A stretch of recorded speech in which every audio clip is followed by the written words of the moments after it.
নমস্কাৰ বন্ধু বান্ধৱীসকল, আপোনালোকৰ বাবে বহুতে ভাল খবৰ আহিল। আপোনালোকৰ ৰেলৱে বিভাগৰ ফালৰ পৰা পুনৰ আপোনালোকৰ নতুন চাকৰি মুকলি কৰা হৈছে। আপোনালোকৰ হাজাৰ হাজাৰ আপোনালোকৰ পদ আপোনালোকে ইতিমধ্যে ৰেলৱে বিভাগৰ ফালৰ পৰা মুকলি কৰা হৈছে, য'ত আপোনালোকৰ গ্ৰেড 3 এণ্ড গ্ৰেড 4 পদ আপোনালোকৰ মুকলি কৰা হৈছে। আৰু এই পদসমূহৰ মাহিলী দৰমহাও যথেষ্ট ভাল। আপোনালোকৰ 35,000ৰ পৰা আপোনালোকৰ মাহিলী দৰমহা দিয়া হ'ব। আৰু এইসমূহ পদৰ বাবে আপোনালোকে অনলাইন আবেদন কৰিব লাগিব।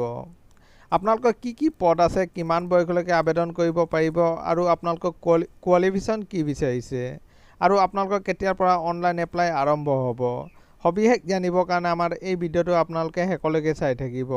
বলক ভিডিঅ'টো আৰম্ভ কৰোঁ। আপোনালোকে চাব পাৰে আপোনালোকে ইণ্ডিয়ান ৰেলৱেৰ ফালৰ পৰা এইসমূহ ভেকেঞ্চি আপোনালোকৰ মুকলি কৰা হৈছে। কি পদ আছে বলক চাই লওঁ। আপোনালোকে চাব পাৰে টোটেল ভেকেঞ্চি আছে আপোনালোকৰ 7,784টা টোটেল ভেকেঞ্চি আপোনালোকৰ মুকলি কৰা হৈছে। আৰু পোষ্ট নেম দিয়া হৈছে আপোনালোকৰ টিটিৰ পদ আপোনালোকৰ মুকলি কৰা হৈছে। আৰু এডুকেশ্যন কোৱালিফিকেশ্যন বিচাৰিছে আপোনালোকে চাব পাৰে। মাথো আপোনালোকে 12 পাছ কৰা হ'লে আপোনালোকে আবেদন কৰিব পাৰিব, আৰু কোনো ধৰণৰ আপোনালোকৰ ডিপ্ল'মা বিচৰা নাই। আৰু আপোনালোকৰ মাহিলী দৰমহাও যথেষ্ট ভাল। আপোনালোকে চাব পাৰে 35,500 টকাৰ পৰা আপোনালোকৰ মাহিলী দৰমহা দিয়া হ'ব। আৰু বয়সৰ সময়সীমা বিচৰা হৈছে আপোনালোকে চাব পাৰে।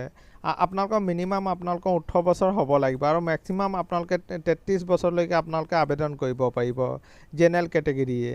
আৰু লগতে আপোনালোকে এজ ৰিলেক্সনো আপোনালোকৰ দিয়া হৈছে। আপোনালোকে SC বা SC হ'লে আপোনালোকে 5 বছৰ এজ ৰিলেক্সন পাব, আৰু OBC হ'লে আপোনালোকৰ 3 বছৰ এজ ৰিলেক্সন দিয়া হৈছে।